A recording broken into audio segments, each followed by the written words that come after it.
Юнусбек Евкуров и чрезвычайный полномочный посол Саудовской Аравии в стране Абдулрахман бен Ибрагим ар-Раси вместе с супругой посетили Джейрахский район.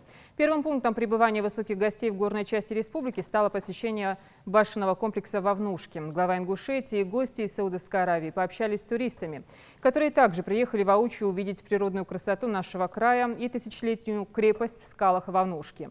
Далее они посетили крупнейший башенный комплекс древний Эгикал. Руководитель субъекта сам лично провел экскурсию, подробно рассказав о древних постройках и проживавших в них в древности ингушах. Гостей сильно впечатлила история и красота горной Ингушетии. Супруга посла Саудовской Аравии в России Шарифа Фахад Абуллах Аль-Авайда сказала, что надеется снова вернуться в Джейрахский район. Юнусбек Евкуров и его гости побывали в самом высокогорном селе Джейрахского района Бейни. Именно здесь несколько лет назад инвестор Башир Куштов построил фамильную усадьбу и гостевой комплекс Куштгала. Сегодня комплекс открыт для всех желающих. Проект главы республики именно сделать туристический кластер в горах.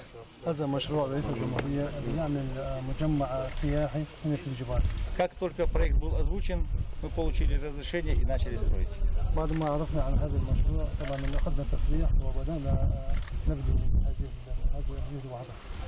Это маленькое начало, которое показывает о том, что у нас есть на что посмотреть, Кавказский хребет. Самое главное, у нас есть общее понимание. И вот эти горы, которые испокон веков вдохновляли, и вот дом охраны, вон тот. Вот этот дом охраны, получается, оттуда вот сюда. Это новое шале, получается, современный лад. А оттуда туда, это то, что было испокон веков заложено нашими прадедами.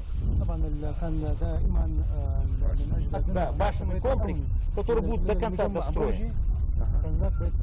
И оттуда, когда будете спускаться сюда, смотреть историю. Там будут...